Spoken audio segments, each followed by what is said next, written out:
infrastructure for AI, and I think we probably will. But it'll take some time for us to all figure that out. And then to Larry's point, there are going to be some massive winners here. Some companies that not only get the unit economic right, but get the productivity value right. And so those companies are going to grow at rates that we've never seen before in B2B software. And that is going to consume a lot of that infrastructure that's being built out right now. And so the bull case is if we have enough of those, then we'll be just fine. I've got to drop off, guys. I have another call, but I really loved this. Thank you all for inviting me. Thanks for joining us, man. See you. See you, man. Thank you. So I'll be brief, but I actually disagree. There is in terms of the infrastructure part, the infrastructure will always get repurposed. That's what happened to the internet. There was a lot of lines that got dropped, to continue that actually story, which I do agree with. We are in like that 95, 98 kind of era, or at least it feels that way, especially with laying down the ground lines. But all that infrastructure, got usurped pretty quickly, even after 2008. And required an incredible amount of more expansion as a result of it. So I can tell you from the deals that we've been working on or the things that I've been, involved in, it's like storage units. You can't actually, yes, some of those GPUs and all that, or the technology might be, aged, but the use of that, that infrastructure can be repurposed pretty quickly. And will be found to be, used in a different capacity. So, are we building too much now? Perhaps, maybe not, but it will never go to waste.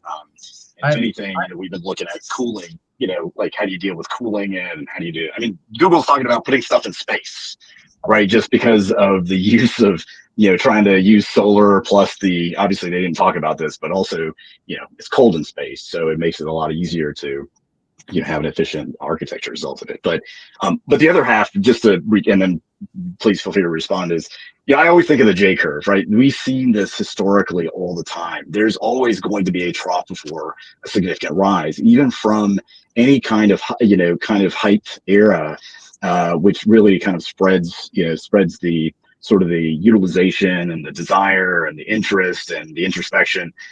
But being in AI, having to be in AI a few times and other kind of trendy things that they always keep coming back. And I think Keith or Larry was mentioning this, right? It's not like a bust, but it's more of a trough that we will continue to find new avenues to leverage a lot of that. So when you think about these things, think about the J curve, and from an investment standpoint in CRM to kind of bring things back.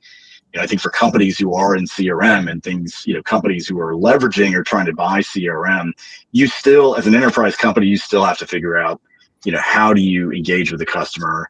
How do you continue to grow and how do you continue to retain them? And if AI fits into that narrative, that's great. But if you can find other ways to do it to complement that, then you shouldn't just throw everything out or throw the baby out with the bathwater. So those are my two kind of comments here to kind of finalize things. Awesome. Perfect timing. First of all, me and the venerable Paul Greenberg have a non-disclaimer for what will there be no shooting. Keith, that was all Keith here with the shooting stuff. I'm just kidding. All right. This has been a great conversation. As you can see, there's a lot of folks saying as so. So we want to give you guys just maybe the last 30 seconds, a minute to wrap things up with whatever you want to say. And once again, thanks to all four of you actually for making this happen. This has been a really great conversation. So whoever wants to go with their parting shot, go for it. All right. Well, here's my quick 10 seconds. Want to thank both of you. It's always a pleasure to join you on these shows. And I will just say, I think this is probably the most exciting time to be building right now, because no matter what happens, no matter how much dark fiber or dark GPUs we have out in the future for a while, you're right, Anant, none of that matters, because we're going to build a lot of very, very exciting companies in ways that were never before possible in CX and CRM, and couldn't be more excited to be part of it. Yeah, I'll build on that to say I have never been so excited to be building stuff right now, because the technology lets me solve problems that I've wanted to solve for decades, and were just super hard and I didn't know how to do, and I know how to do them now. And that means building incredible things for users that solve real problems for people and businesses. And it's just amazing. I personally am entirely reinvigorated in investing in software now, because we can make such a big difference now. And again, problems that I've wanted to solve for decades, I'm solving now. It's amazing, and it's a fantastic time for that. See, this is why I'm excited to be on panels like this. Brent and Paul, you guys are always doing great. You got to see these investors, and I share the same sentiment. You love people who appreciate the opportunity to build and try things, and that is the tantamount entrepreneur or founder that you're always looking for, right? And of course they have to be able to sell, but aside from that point, that's what's exciting about right now. And if you are not taking, and I'm seeing a lot of people say get let it go or laid off, because we're for whatever variety of reasons, whether it's economic or AI related. But I'm seeing so many people who are not taking advantage of being where they are to leverage the resources to learn, these new technologies, while collecting a six-figure salary potentially. And even if you're not collecting a six-figure salary, the resources are just plentiful, as they've always been. Go take advantage of them, because today, just as Larry and Scott had mentioned, and Paul, Keith had mentioned before, it is an interesting and amazing time to build, and you do not have to be like a remarkable coder to do it. And people, the more times people can actually, who have ideas, who want to make an impact in the world or the business world, or whatever the case may be, in a personal community, you can do it, right? We're close. We're that close that it's going to be amazing. And I think our kids are going to be dragging and dropping stuff and saving the world. So, and I hope that's truly the case. Wow. What a way to start this whole what is CRM in 2026. This has been great. And before we let you guys go, Paul, we need to invite them to something come up in March, right? Yeah. So here's the deal, guys. Actually, this will make it really easy. We'd love you to reproduce this at IRL 2026, March 11th and 12th in Atlanta at the Atlanta Tech Village at Buckhead, as we did last year. We had that. We would really like you guys put aside the time. We're planning on having an investor panel. So if you guys, we are now reaching out to you as the future investor panel for the show. And you'll get an official save the date too. Right. Yeah. So I just marked my calendar. All right. Awesome. And Larry, I have something specific I need to deliver to you that I finally I got from Europe. Wow. That I'm sounds excited. good. Now you know he's coming. All right. All right. So Scott, Larry, Anand, and of course Keith Tier, who we did really want to have involved 3 years ago, but we are ecstatic that he joined us this time around. Thanks again for doing this. This is great. And one of the things about getting old is you know who the right people to bring together and have the kind of conversation that we just had. So really appreciate you guys. Thank you, sir. Sir, Likewise. Thank you. you guys are awesome. And Let you go. also- But thanks so much. Yeah. Thank you, gentlemen. Did you have something else to say, Paul? Or I'm just going to do a quick shout out to LinkedIn user. I figured out who he is. Tariq S. And he's a guy. He's an enterprise guy over at ServiceNow. Oh, awesome. Okay. I wanted to give a name to him. Right. So Tariq S., thank you for all your comments, and everybody, thank you for your interactions with us today too. See you guys. We'll see you shortly. Thank you. Next one coming up. All right. So before we bring on our analyst group, hey, I can't promise anything there, Vinny. I'm hoping that that we don't have that replay itself. Just plan on risking it, Vinny. That's all you have to do. Plan on risking it. All right. First, a couple of thoughts on the first battle before we bring on the new crew. Yeah, I mean, I defer to these people when it comes to those kind of decisions and thinking. I understand it, and actually, one of the things I found most interesting was Scott saying Norwest Ventures is now looking at seed rounds, which is not normally venture capital behavior, right? I thought that was almost the singularly most interesting, I'll call it change in behavior, right, of an institution. And I get it too. To Larry's point, and to Anand's point too, they still have to pretty much do the fundamentals regardless of what they've got going. And And there's no question about that one way or the other. There's certain things, look, regardless of all of this, you know, when you are thinking of investing, and again, I defer to what they said rather than what I'm saying. You still have to run a company, right? So, and you can't just have great technology or cool technology or AI. And again, that's why I quibbled on the statement of 500 million equals unicorn, because, you know, ultimately a unicorn is a company that actually is successful despite what people thought it might be, right? And continues to be successful, not gets money. Now, somebody's betting on them becoming, to Keith's point, becoming a unicorn. And, you know, but that's the bets these guys all take, you know, but I don't think there's a single one of them that's ignoring hardcore fundamentals, you know, when it comes to the investments coming up in 2026. So, all right, let's go ahead and bring our second crew in, because we want to make sure we stay kind of on time for the big six. So joining us right now, Rebecca Wedeman. Wait a minute, where's Patrick at? Where's Patrick? Oh, he had another commitment, but he'll be on. He's on another analyst call. He's doing a briefing. All right, keeping it moving with Mr. Michael Fawcett. there's the man. Woohoo. Hey. And the man who took over for the man, Shashi Balamkanda.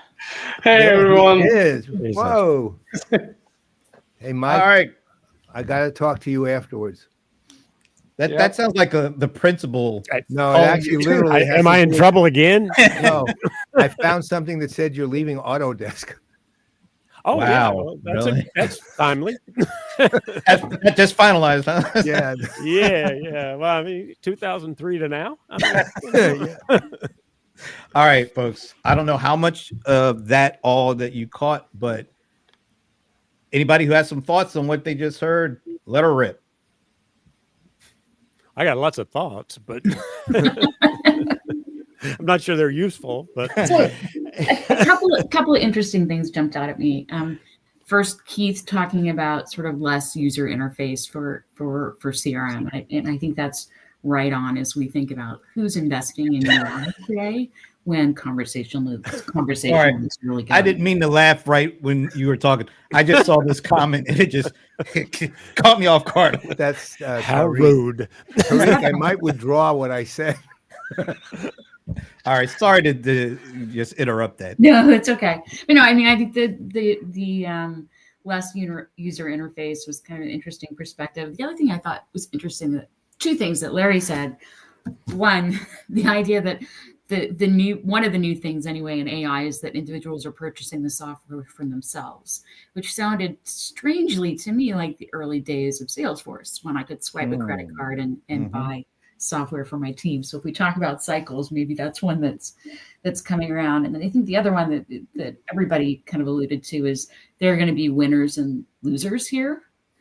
And we're not all completely agreed on where those folks kind of sit. I'm biased to think that they're going to be the folks that deliver value that win. But I think the important thing that they all highlighted is sort of hubris and brilliance are not equally distributed. Right? What a statement. That's like the catchphrase of the day so far. Looking at investments, I think that's going to be interesting to see sort of how people pull back the emperor's new clothes in determining what's really out there, not in just terms of tech, but in terms of ability to go to market, which was another key point they made as well. Yep. I'm stuck on that catchphrase, so that was really great. Yeah, that was good. I don't have one quite that good, but Give it a try, Mike. I'll think about it. Maybe I'll come up with something. Now, there are a couple things that jumped out to me, and one of them won't surprise any of you because I've been on this soapbox since probably 2014 or so, and that is that we keep talking about increasing sales productivity. We seem to keep ignoring the fact that buyers don't buy the same way they bought before. So you can have people do the same that they've always been doing faster and more, and it ain't going to fix the problem. You got to sell differently. And unfortunately, that's a part of the problem with the sales tech stack in general, is that it's been focused on increasing productivity and not fixing the way we sell.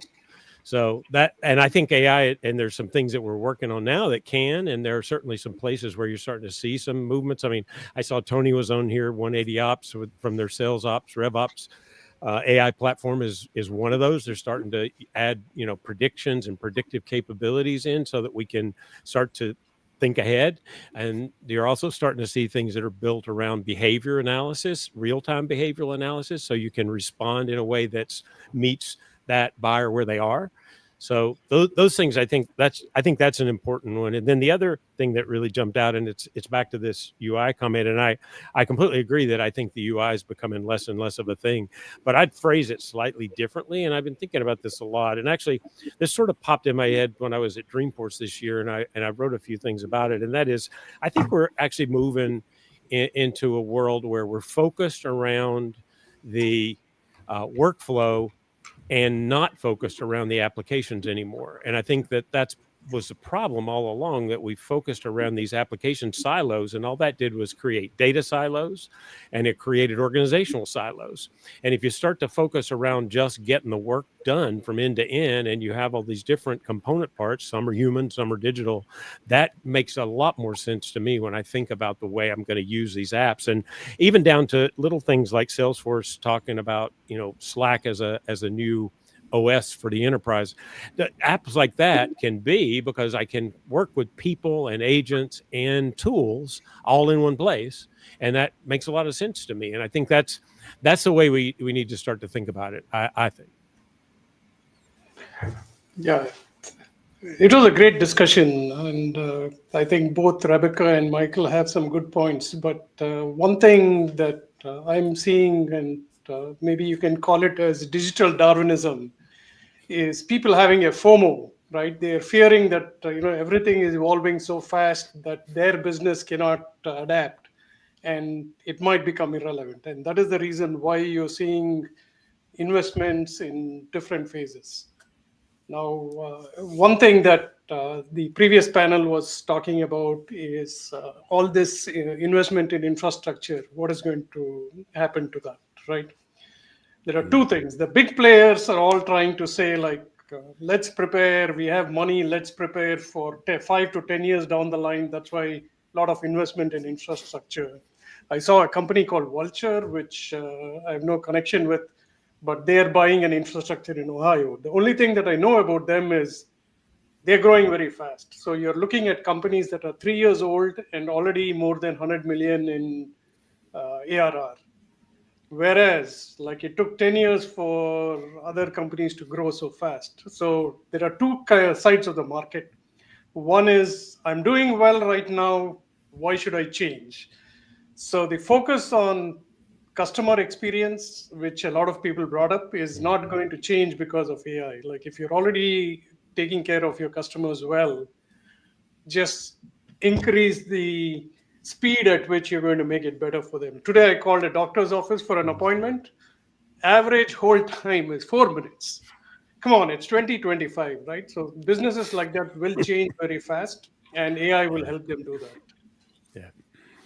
Yeah. To your point, to all your points, really, to some degree, it occurs to me that, one of the things, and it actually goes to things Brent was talking about several years ago, too.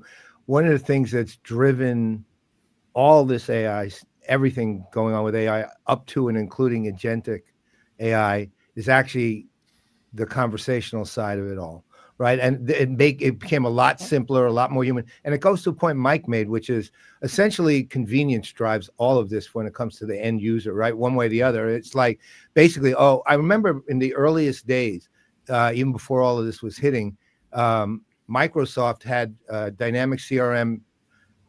They had bought Skype. They had integrated. They wanted to integrate Skype into the service part, dynamic service. And the way they did it was, you'd click on a phone number, it would take you out of the app and into Skype, which was ridiculous. And nobody wants that. They wanted to do what Google already did at that point, which was you click on the call and it calls right from there. And the key was right from there, right? And it goes to the point of the reason I think people are starting to talk about UI going away, invisible, is because you're having a conversation, and that's the other side, with the UI, and that's the other side that makes it important. and the UI is with the AI rather, and it's taking care of whatever it is you're taking care of, all in a single place, right? And that's where the UI becomes less important, other than it might be pretty, So to me, that's a huge leap. I remember years ago, Thunderhead was talking about we're moving from campaigns to conversations. We're actually getting to the point where conversations are not just marketing, they're productivity too, right? And that's a very big leap from where we were. And to me, if I'm looking future forward on CRM, CX, that's where the experience becomes profoundly different, because it's getting there through familiarity on the consumer side, right? Too, because meaning everyone I know is using something, at this point, ChatGPT, whatever. It's typically ChatGPT, but they're familiar with that, and that's once you get there, you're talking about dramatic shift. Yeah, I mean, honestly, if I can tell the application to go do something versus having to actually go find it and do it myself, why would I change? Exactly. Why would I do it differently, right? One of the other things that I thought was interesting too, out of that conversation around MCP, and I've been watching that really closely, because that's obviously MCP is really important when you start talking about agentic AI. You have to, the agents have to be able to use tools, which means you have to be able to integrate them. But it does have a lot of challenges. But then all of a sudden, I don't know if you've noticed over the last 6 months, you're starting to see companies talk a lot about, we have to have an agentic orchestration platform. Yeah, you absolutely do. And a part of that is, in fact, this capability to connect to tools dynamically. If an agent's going to use a single tool, cool. They want to use a different tool, why can't it just know and connect? So I think you're going to see everything kind of move into that platform orchestration layer, which is absolutely essential, I think, for a multi-agent system. I wanted to get your opinion on this. Today we have revenue intelligence, kind of marketing data, and then we have customer intelligence. I'm seeing more and more that all of these are going to come together. And if companies just stick to their silo, they're going to go out of business, because everybody is encroaching on the other's platform. Now, you brought up MCP, Michael. Over the weekend, I was actually trying to get some hands-on experience with the vibe coding and things like that.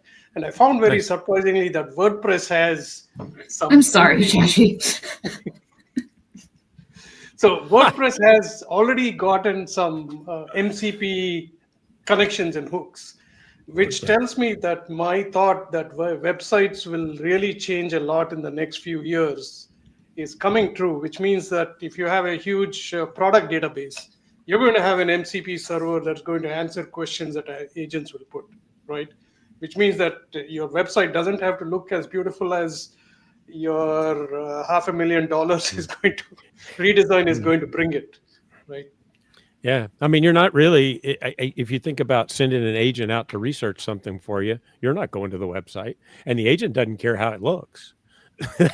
Right.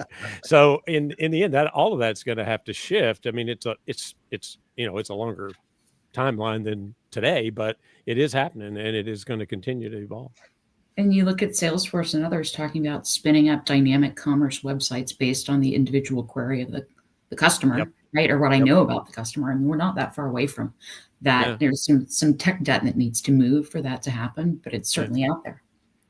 I mean, honestly, Rebecca, that talks to exactly what I was saying about buying and selling too, right? Because I buy in a completely different way. I research now, even completely different from what I did 2 years ago. I ask Perplexity, or I ask, Gemini or whatever, and it goes and brings me information. And that's a big shift, I think, from the mindset of Google, which used to be, I go to Google to find a way to find an answer, versus I go to Perplexity to find the answer.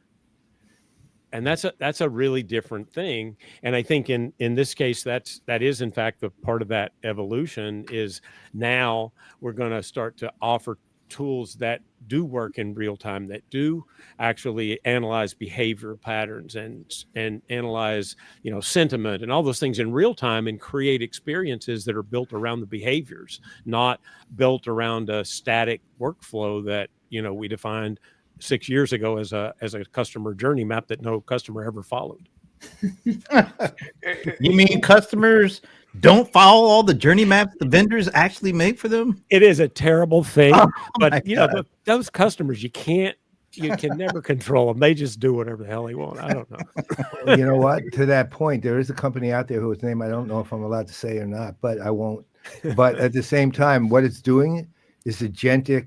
It's creating an agentic platform for customer journey orchestration. Yep, dynamic Right? journeys. That's it. Yeah, it's there. It's actually literally exists, and it's got a technology that needs some work, but at the same time, it will be exactly that. Interesting point about what Rebecca said. Most visitors today don't expect to go to the navigation menu, click the navigation, go to a sub page and do that. And I've seen some companies implement enterprise search very well, where you're talking to a AI bot on your website that is customizing the journey for you. Also wanted to ask one question, like among the AI top technology that's out there, there is one that is focused exclusively on customers and everybody else is focused on enterprise. Do you agree with that? Like if you look at ChatGPT, everybody who goes to ChatGPT expects that in their work. But most of the top companies, Microsoft, Google, Anthropic, Amazon, all of them are focused on how to provide the tools for the business. And they're forced to do some consumer-facing interfaces simply because of ChatGPT. What do you think? This is talking headless. Yeah, I mean, it's interesting because I think that you know those tools, they're still continuing to evolve, and I know, you know, recently OpenAI, ChatGPT, they made some improvements that start to make that seem more like an enterprise platform as well. And I think that over time, it's like the technology converges. Some of these things we think of as tools, agents aren't tools. Agents are digital workers, in my opinion. But some of the things underneath that are tools, and they're important. And they will move into an enterprise framework over time, because when you get to questions about governance and ethics and security and all those things, you've got to have that level of platform. And I think of it as it's got to be governance by design, right? You can't add the governance layer 6 months after you implemented the agents, because then you're going to try to figure out how you look in pinstripes, you know, because you're going to be in trouble. And I think that's got to shift. I thought you meant they were going to be on the Yankees. Well, it could be that too. I don't know. Even worse. They Even seem worse. similar to me, but what do I know? All right. Well, I think that's a proper breaking point. Whenever either he bring up the Yankees or if I bring up the Rams, that usually means we better stop because we'll Time to keep shift. going. Yeah. All right. So I think all three of you are going to be back after what we call the Big Six panel, right? Yep. Yes. Yeah. Awesome. Yeah. And will Patrick be done with his call, or will he? Let me check with his virtual assistant. Oh, I thought he had a human EA. Not anymore. He has an agent. No, now he's gone so far. He's got a chief of staff now. Wow. Yeah, exactly. All right, guys, we're gonna put you back into the green room. Sorry, we don't have any refreshments for you, but you know, Stale Cronuts have been there for 11 years. So the stale Cronut, it's been there ever since like Mike left. Autonaut. Exactly. You left Autodesk. Holy Celebration of Cronut. the party for when you left. All right, guys, we will see you in a bit. All right. I got so many things open, I can't even see. There's Rebecca. Like so many. And I think we have all but one of our guests already in the green room. So Okay. we're going to stay on time with everything. So we could go ahead and like kind of set the stage. And let me see, did I just see somebody show up? Let me see. I'm just trying to make sure. Yeah, we're still waiting for one of our guests. But you know what? Let's keep it going because we're almost there. It's almost time anyway. So why don't we just start to bring up? Let me bring my slides back because I had a couple of things. Let's see. Do I want to start there? Do I want to start there? I'll just start here.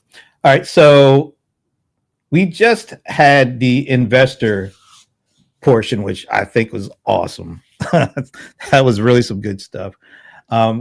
Great way to set the day up. But now we're heading into our 2 p.m. Eastern the big six panel is what we call, because as you can see, there are 6 people listed there. Thank God Adam and Brett are here, because they had some follicle stuff, because we're all kind of follically challenged. So good to see some. You speak for yourself. But anyway, so why don't we just do this? We started doing this, as we said a little earlier, the what if or what is CRM in series for 2023, but we did it back in December of 2022. So this marks the 4th year of us doing this. And I actually brought a little, I was digging into our archives. It's quite the dig, by the way. We got a lot of archives at this point.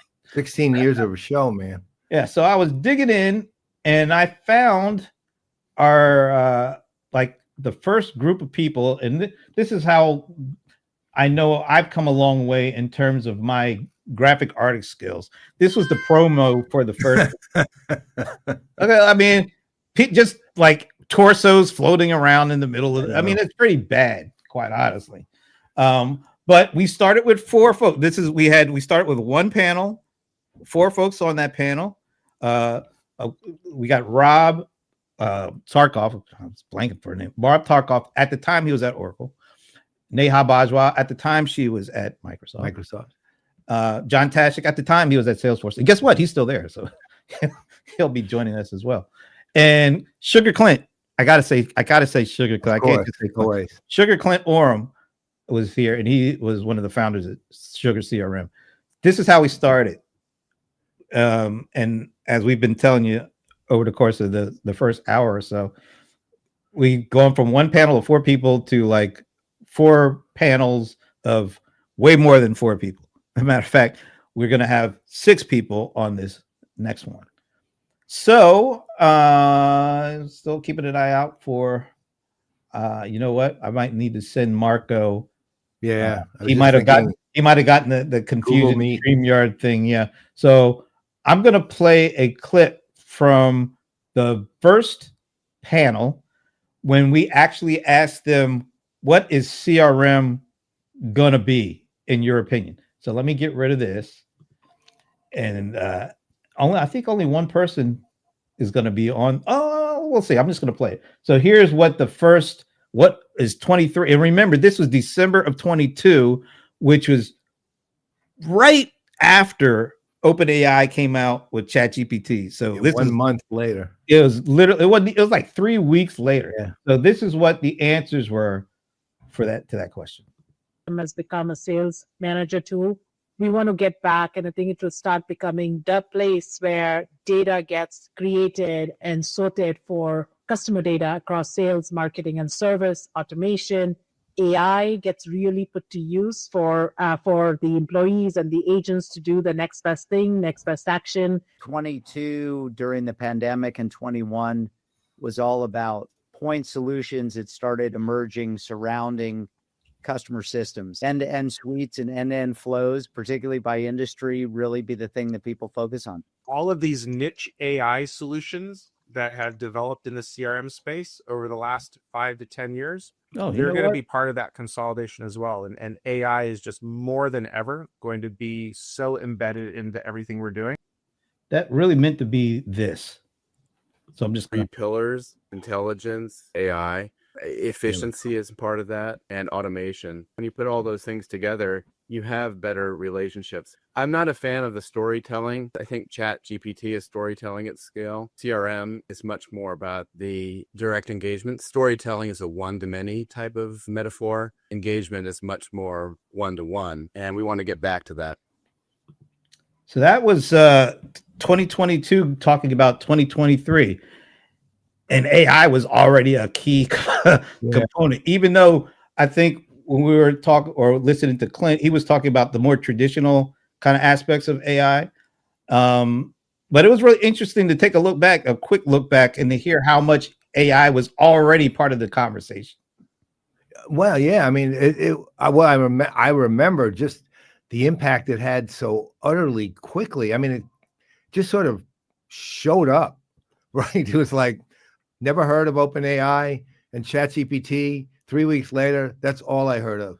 right? And it was just astounding at the speed. And don't you remember there was some sort of, I forget how they posed it, was like downloads, I think, or something. It was like 20 million a day or something. I mean, just some number. It was like 100 million the first week or something like that. It was gigantic. It was like this gigantic just onrush of people wanting to do something with it, and it triggered everything we now see. Yeah. So we're a full 3 years into the, I just started calling it the ChatGPT era just because they were the first, when it comes to what we're talking about now with AI. But once again, we didn't even hear the term generative. No. We definitely didn't hear the term agentic. So, wasn't there. Exactly. So 3 years in, now we're ready to find out what 2026 has in store for CRM. And we have all of our panelists here now. And I think I'm going to do it in order of number of appearances. So should we start with the new people first? Or do you want to go the other way? No, let's go the other way. All right. There is only one person because, Rob Tarkoff has moved on. So he's not at Oracle any longer. He's at Seismic. Is that how you say that? Or Seismic? Seismic. So he was neck and neck with Mr. Tashik, but since he moved on, guess what? Mr. John Tashik, our 4-year hero for this. You survived the island. Congratulations. All right. Well, hey, what an honor. Thank you. No, thank you, because to do this 4 years in a row, we have to wonder, are you all right? I mean, Yeah, well, I mean, it's hard for us to even think of that we've done it 4 years. We wouldn't even be here 4 years in a row if we weren't actually hosting it, but we're glad you're here. Well, I've never left, so I've just been waiting for it to come on.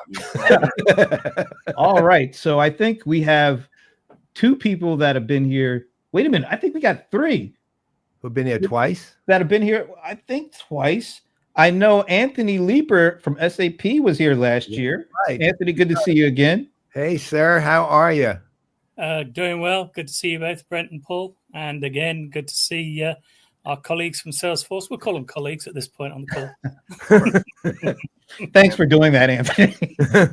By the way, you both look really comfortable. Anthony, you really look comfortable in that chair. I mean, that. I like the comment about storytelling in your earlier video. When I was a child, people used to tell me stories in chairs like this. Now it's my turn. Absolutely fabulous. All right, thanks to you. All right, I think we have another 2-time vet. I like to call him the smoothest dude in CRM. Mr. Terrence Cesare is here again. And start people's sentences and finish them both. Thank you. Love and hugs to both of you. And I'm honored to be part, and I'll call it the tribe of CRM. The CRM tribe. We'll go with it. Better yet, a tribe called CRM. How about exactly. that? Oh, wow. Honored to be here with John and Anthony. And you know what? Brent did not realize that he made a reference to a British TV show when he said absolutely fabulous. You're certainly right about that. I had no idea I did that, but I knew Anthony would pick it up. I'll take the credit. All right, but we have one more tribe member. Wait a minute, 2 more tribe members. We got a returning tribe member first, Adam Justice from Adobe. Yeah, he is the man himself. Hey, what's up, folks? Yeah, it's great to be back. I feel like the kid who just keeps auditing the class from the cool professors. I'll keep coming as long as you'll have me. Absolutely. Well, thanks for joining us, making time. And we have 2 new timers, although they're not new to us, but they're new to this. We'll start with Mr. Brett Weigel. The man himself, too. How's it going? So I'm sitting 4 doors down from Tarkov's prior office. I tried to get in so I could do it from there and we would, have that very similitude, but the door's locked. So anyway, break it down. Break it down, no problem. So. Well, we're glad that you could join us from that room. So that's Absolutely. Good. There's only one thing you can't do. You can't talk about the 49ers, though. Well, no, I wouldn't even try to, especially with how well the Rams are doing. So we were doing great until last week, but I digress. Let's keep it moving.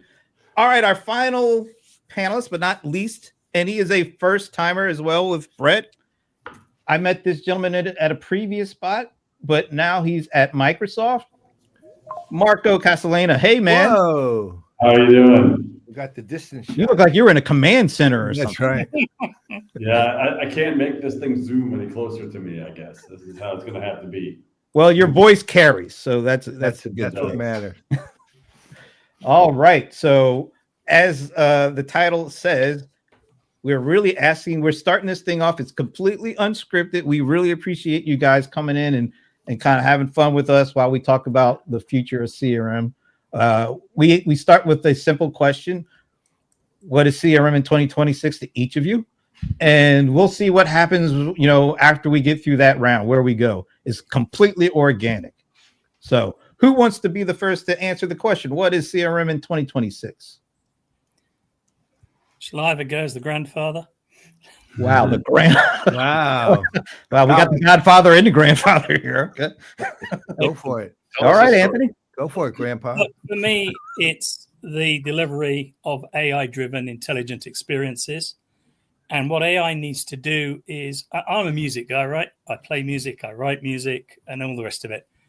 I think it's around the intelligent orchestration of that lead to long-term value journey of our customers. It needs to be individualized. It needs to flatten the enterprise, and it needs to deliver the right experiences. It isn't all going to be in chat. It's going to be a blending of the right type of information in the right type of modeled experience at the time it needs to be delivered in the journey. All right, who's up next? I think we I'll got go. it. I got it. Or Marco. I'll take a stab at it. So here I am now at Microsoft, and what CRM is becoming now, at least for us, is more integrated into other tools. CRM has traditionally been in its kind of island. Here at Microsoft, it's Dynamics, and it kind of lives in its little spot, and then your email tools over there, and your messaging tools over here, and your meetings are over there. Well, it's becoming more and more integrated through the use of AI. And so, you have a meeting with a customer, the transcript feeds right into your CRM, and the summary of that conversation goes in there and that kind of stuff. But in 2026, we're really going to move from just language stuff, from pure summarization and those kinds of things, into a place where these agents are going to start doing stuff for you. They're going to start filling out your RFPs. They're going to start actually making meeting appointments for you. And that kind of stuff. So I think that's what we're going to see in the coming year. Okay. Who's next? Next up, John. Yeah, I can go. I agree in part with Marco, because I think that the agents will not be passive as they are now. Like where you're enacting an agent that's doing a workflow and it's doing something for you off a passive database. It's going to be much more active. They're going to be more like a person. And it's going to start coming soon. I would disagree on like it's being, as part of the side. It's actually going to be more central. That the more that the agents are effective, the more that the CRM tool is going to be used and more effective. And because people still need a place to go in order to do the things that are CRM, and it's not CRM. It's not just like scheduling a calendar or doing a contact management. It's huge company workflows. So they're going to be more effective. It's going to be CRM kind of as we know it. The agentic part will be a little bit more invisible to us. So that will be used a lot more. And then the agents will start being treated more as a human part of the workforce. Okay. Yeah, I think that AI agents and sort of the migration to agentic workflows, it really helps with a huge range of things. I mean, I agree with John and Marco, certainly on agents in a way erase boundaries between apps. We've had sales, service, marketing, but then even more broadly, and of course, Oracle is in these realms, things like supply chain management, finance. You have a problem from a service perspective, it's about billing. Well, where does that really live? It's over in ERP or in some finance app. So as we have these different apps, different app owners, these have been divisions that have been hard to navigate within most enterprises. And I think AI agents become not only more active in the process, more proactive, but they also enable, sort of the removal of boundaries, right? They can interface with each other. even across vendors selection sets. You look at technologies like A2A and MCP. We're seeing a lot of collaborative things where the agent team, if you will, is actually multi-vendor, and that's a huge unlock for an enterprise to be able to get work done more efficiently with a much more convenient and set of factors involved. Okay, two of you left. I'll jump in, Terrence. Sure. I feel like we're at this such an interesting inflection point right now. It's so tempting to look backwards as much as forwards. I think right now, a couple of things that I've heard recently where there's just so many enterprises, so many companies looking to kind of exit what they've been calling the POC hell, right? Where they feel like they're trying to address this kind of, dude, where's my flying car kind of sentiment that might be kind of coming down from the top levels of their management. And I think in 2026, I agree with the things that have been said. I think that we will see a settling where people are starting to identify those high value use cases, the places where they're actually going to be able to go from concept to execution in the workflows to observed value. And that will drum up kind of a new kind of energy around the validity of the movement towards these agentic workflows and the ways that our panelists have described where CRM is headed. I think it's going to be a big year. Our research that we've seen recently shows that there's still so much pent up expectation that within the next 18 months, the vast majority of these workflows are going to be transformed by agentic. But a lot of people are still wondering, they're wondering how they're going to get there. And I think the fact that we're starting to see some real meaningful high value use cases show up and be validated with success stories, et cetera, is going to be a pretty big unlock in 2026. All right. I'll close it out. I can't disagree with everything that's been said. I'll go a slightly different path, right? So we've been, and I've been at fault of this. We've been so fascinated with the technology. I think we go back to the basics of what does it do for the humans and how does it drive value, aka ROI. And I think everyone's more than done with the tempest in the teapot that happened this year with the MIT report and the withdrawal of it and the little argument. And for the folks who are not completely in this game, they're just like, what does it actually do for me? And I love all the conversations around it. It goes end to end. It goes across systems. The one other part I'll say is that just the disruption of channels, the voice and image and other ways of interacting in addition to classical workflow, which is another word I love. I think we go back to the basics, like what does it do for the customer and how does it prove its business value? So one of the things that we've kind of seen thematically from the investor panel with the analyst conversations too is, and I'm oversimplifying here deliberately, on the front end, we're seeing, kind of conversational AI gaining mass acceptance. On the back end is where agentic AI is working, meaning it's working within the flows and to most of you, it's invisible to anyone actually seeing it.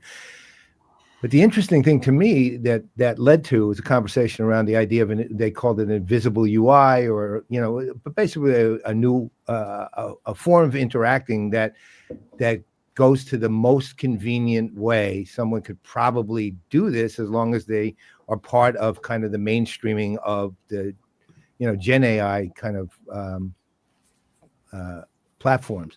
So how do you guys? I mean, what do you see? Because you guys are you're carrying a big enterprise applications here, and maybe to the point of some of the investors, they're not going to be called applications anymore, but whatever.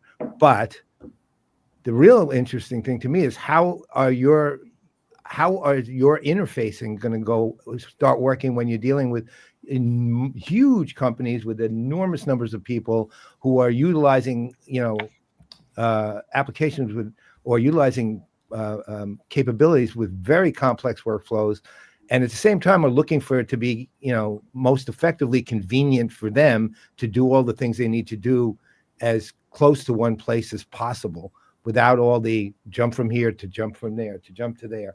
How do you see that for the enterprise companies? Hey, Paul, Marco says he has a follow-up, so I'm going to toss it right to him. I do. You segued to me nicely, Paul. Now, what is happening right now, and this is happening both in business and on the consumer side, is this move towards general purpose agents. For us, that's M365 Copilot, Microsoft Copilot, is a general purpose agent that you can use for all kinds of different things. On the consumer side, you see that with Manus, Perplexity, ChatGPT is kind of moving in that direction as well, where you use this one agent to do all kinds of different things. On the consumer side, I use it to rent a car, and I used to get me a hotel room, and this, that, and the other thing. And so for us, a lot of it is using the power of this general purpose agent and moving a lot of those CRM functions to where you are. So for us, that is Copilot. It also means a lot of the CRM gets exposed in Outlook itself. So you're in Outlook, you're working with a customer, and your CRM stuff is right in there, like literally on the thread that you're on right now. Or if you're in Teams where we have a lot of meetings as well. It's messaging, but it's also meetings. And we're putting the CRM there. So, to your point, it's true. This explosion of agents actually makes it a little bit difficult if you have a different endpoint for every little thing that you have to do. But the rise of the general purpose agents is helping us solve that. Okay. I'll jump in earlier this time. At least for me, that I think some of the old truisms, like my theme throughout this will be some of the old truisms, right? So this is enterprise, it's the big leagues. And what we saw for us this year, and we think it'll carry over, is the governance. How many agents do I have? Who are all the models that I have? Who are all the versions that are running? What data is running through them? So everyone's excited about the feature, and then all the security and the governance folks are coming around and going, we've had a bunch of experiments. Let's have a handle on it. Let's actually drive to things. And just, at least for me, just continuing to drive that relentless focus on what are we doing? What business purpose does it drive? And of course, the rules of integration still hold, right? Like all the protocols, we're inventing new ones, but we've known for a while you have to integrate with everything else that everyone's working with. We've known that you have to be where the user is. But for me, that governance and that oversight for this sprawl is how, like, it's the both. It's the and. I need all these models, and I need to know what they're doing and when they're running, and did they fall over or not. Yeah, I can't disagree with any of that. That's very clear. Totally right, Terrence. I think that if you're looking at general purpose agents, though, and governance, there's a big gap because general purpose agents in an enterprise are going to be probabilistic. They're going to be like the human errors, are going to be introduced into the enterprise. And what is really essential for governance is the deterministic capabilities, the workflows that already exist. And Terrence, you at ServiceNow would know that, completely. Yep. There's got to be a baseline of workflows that are unmitigable. I can't say that now, but you can't change them. They shouldn't be changed. They may be changed later for sometimes efficiency or growth or scale, but that's a little bit later than 2026. But the probabilistic ones, like doing a summary and there are too many errors in there, and that forces the governance to slow down those projects. So if you actually unpack that MIT study, it's really about these agents doing probabilistic things versus the deterministic things that make the enterprise run.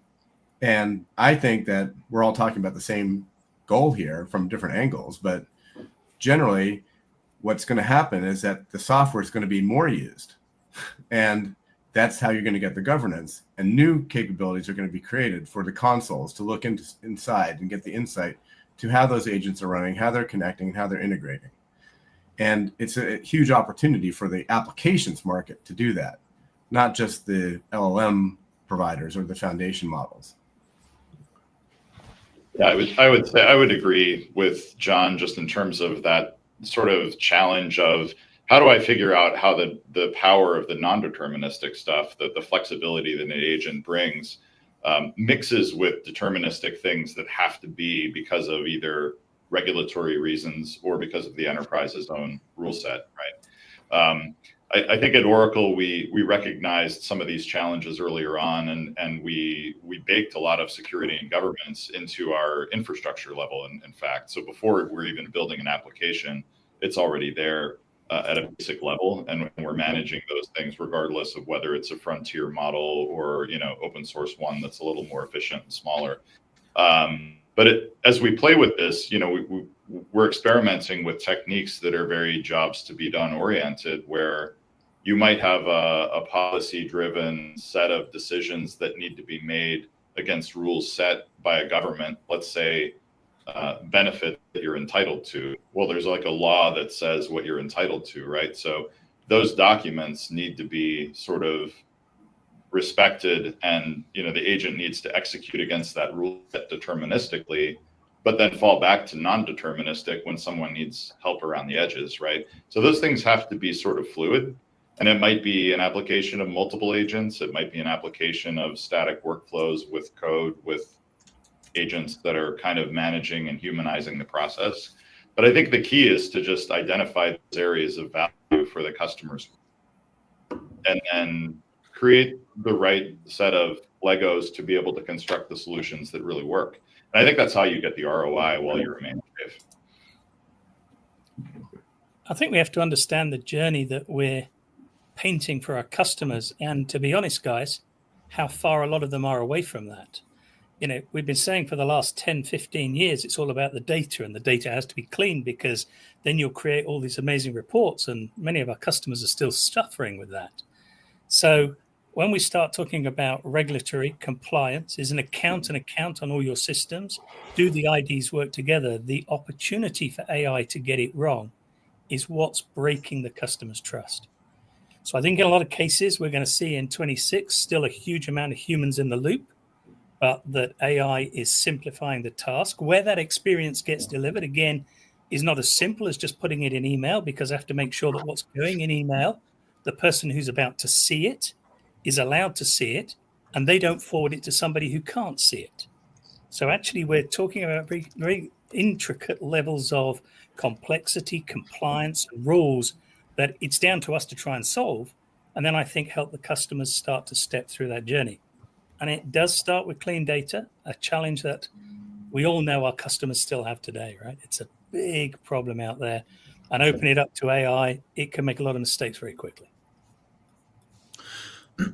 Hey, Paul, I'll weigh in and kind of appreciate the points of view. I'll weigh in based on your original question. I feel like with all of these advancements, you had a question about like, how are you going to wrap AI around it? How do you make it accessible and useful to the people that are using our tools, whether they exist within the enterprise or maybe they're even the end consumer.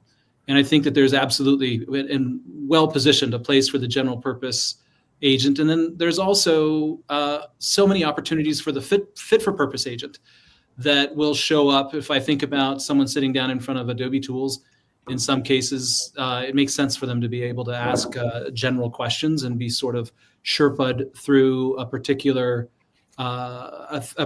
workflow. In other cases, we'll have agents just kind of settle into those workflows, and then where we have novel technology or opportunities for people to access data sets or identify audience segments, maybe we actually just build in a conversational net new workflow in existing UI. So we're looking at Adobe, we're looking at all the opportunities.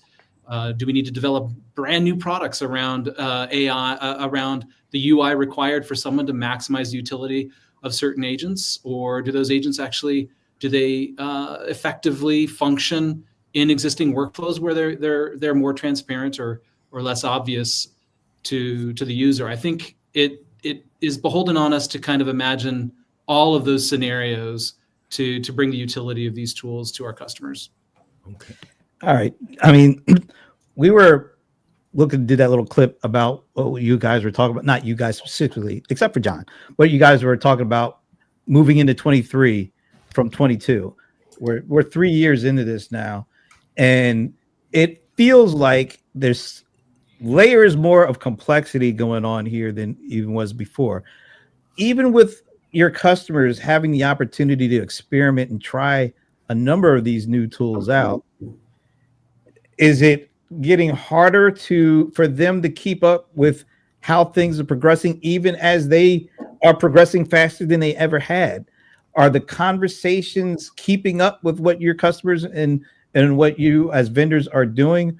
Or do you find yourself having to do things that you didn't have to do in the past in terms of keeping them up to date, keeping them up to speed on everything, how everything applies to what they're trying to do? It feels like as far as everybody is coming through years, not just the vendors, but also your customers, it almost feels like they're still kind of getting left behind a little bit. What are you guys hearing from your customers about just their state of being able to use the things that you guys are developing? I know Marco raised his hand in the chat, but I can start. Okay. I think that's the most awesome question, because it's yes to all your, the answer is yes. Yeah, everything's moving faster. Everything is doing exactly what you said, but we're taking it from a technology point of view first, and we have to look at it from the humanistic point of view too, and that's the root of your question. Yeah, the technology has always moved fast. It's kind of moving in a different way now, but it's always moved fast, and it's always moved a little bit faster than almost all the customers can handle. It's moving even faster now, but the general idea is that yes, we have to explain to customers what we're doing, and every vendor has to do the same thing. But ultimately, the question comes back to us is, why isn't your agent making us more efficient? And we're trying to explain something completely different, which is, how can your agent make you more at scale? And that leads into a different kind of conversation about your data architectures, your metadata, your semantic layers, and your trust layers. And that goes into the technology. But fundamentally, we have to get to the philosophy of why agents are important. It's not to make your company super small and cut out the whole workforce.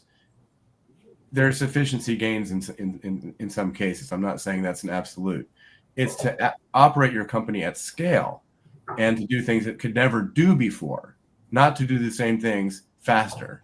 Because if your company was a mess organizationally before, it's going to be a bigger mess faster with agents. So it's like rapidly and fundamentally changing how you're looking at your business to refine it so that you're thinking about scale versus just reduce it to efficiency. Marco, you want to know on this one?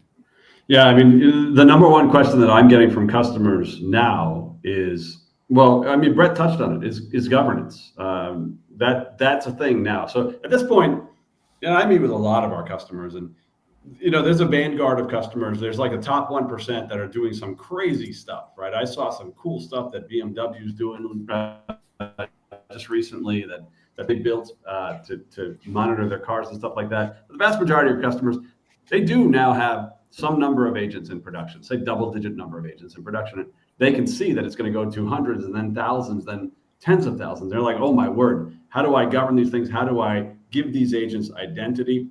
How do I do evaluation? Because you can't just do unit tests, because as one of the other folks said earlier, these things are non-deterministic or semi-non-deterministic. You can't just do unit tests like you used to do, right? So you have to pioneer these kind of new evaluation methods to discover, are these things actually working? And that changes from where we came from. The era of AI was question answering to where we're going, where the AI is actually doing something. So you can't just evaluate what it says anymore. You have to evaluate what it does. So I think the advantage we have, I mean, first of all, if we go back, I've been in this industry too long, as you probably know, Paul. Every evolution of CRM, the customers, the majority still try to re-implement their old processes in the new tool. So they're just rebuilding the old stuff again. I think what we have as a potential with AI is, because AI can be consistently learning and adjusting itself, it may actually be the golden arrow that helps our customers move bit by bit to that new way of working and that new opportunity that then exists. Because I think that's the biggest challenge. Whether we want to say it or not, we've come up with marvelous products over the last 30 years, but fundamentally, many of our customers haven't changed their process. So maybe AI and the way it can be more considered with how it evolves may be something we need to think of as vendors to help customers on that journey. Yeah, some of you probably know that I'm mostly focused on the service pillar of CRM, or at least I have been historically. But, as we talk to customers about this transformation, and I would say in a way, AI is more deeply penetrated for longer in service than some of the other pillars, simply because there was a previous generation of chatbots and voice bots that were somewhat effective, but maybe more effective now in the age of Gen AI and agentic. But one of the transformations is really, what do people actually do in a contact center? And similar to some of our our panel has said today, it is an opportunity to start to rethink experiences and figure out different touch points of how the AI and the humans play with each other. And one of the things that we're realizing is that if you take an analytics first approach, right, which is really around creating a picture of, okay, customers have service journeys. What are the entry points and the outcomes? What path are they actually following? And as you follow that time sequence, which is not always sequential, it branches, it doubles back on itself. Where is AI implicated in providing value, or maybe, could be improved? We want our users to go from taking escalations from customers where it didn't go well manually to actually feeding better automation and content and fixing the semantic layer, right? And to kind of work those items instead of actually taking the engagements live. And we think that, so there is like kind of a shift at that upper tier human agent and then the supervisor manager level, where you have these new experiences, which are analytics first, but I'm actually kind of diving into healing and solving customer journeys in real time through tweaking the dials, tweaking the automation, right? Working with the agents, the AI agents at their disposal. And I think that's really exciting. It's sort of an opportunity to reimagine what this looks like for our customers.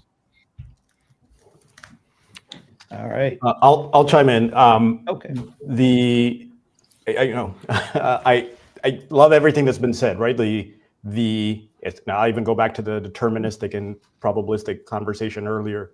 I take that a step further and say I'm learning to correct myself, and I've had a customer really be very appreciative when I said, don't do everything with AI. You have to figure out where it complements.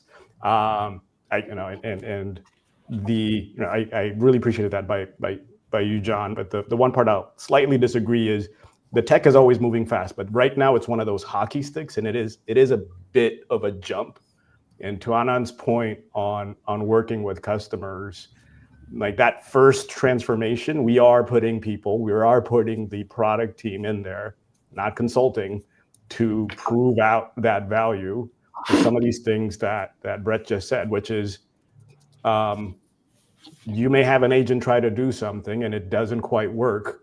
What does it look like that now the tier one is an AI agent and now you're escalating to a human agent? And that business process of, it's not tier one to tier two, it's not one human to another, it's now AI, right? So the things rhyme, but the type of work actually changes, and that reimagining of how you do it is needed. Like, that's why it's hard, but it isn't just AI, it's all the messy things we know. Your data's got to be ready. You have to know your business process. You have to know why escalations happen. And then you have to tie in the systems.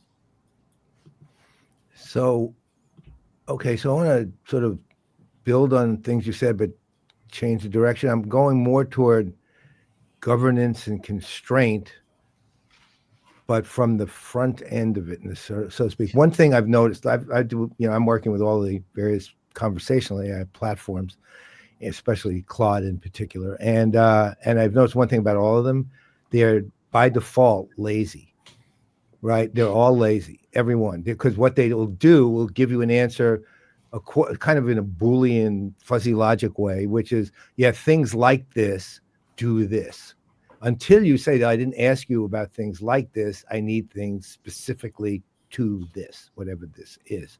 That is inherent with every one of them. And I've literally tested it in every one. I've literally run through, let's call it some relaxed testing, but some actual conscious testing. Now, that's great in a consumer environment. Okay, no big deal. Because what is it? You got me the wrong restaurant, or you didn't build this thing right for me. But in an enterprise world, it's not okay.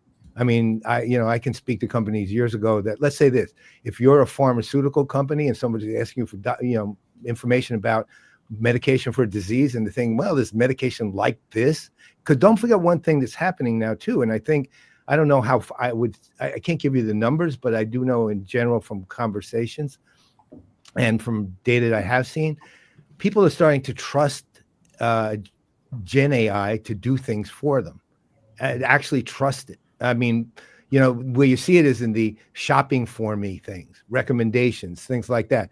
You trust that over the expert reviews, right? They're just saying, okay, it's doing all that research already, at least in the mind of people. You're dealing in an enterprise environment where one mistake and you violated some major regulation and the company's hit hard, right? So you can't afford lazy interaction with AI in any way. And on the back end, of course, you're dealing. I mean, to me, whenever I look at agentic AI, I think of self-learning microservices. Really, I mean,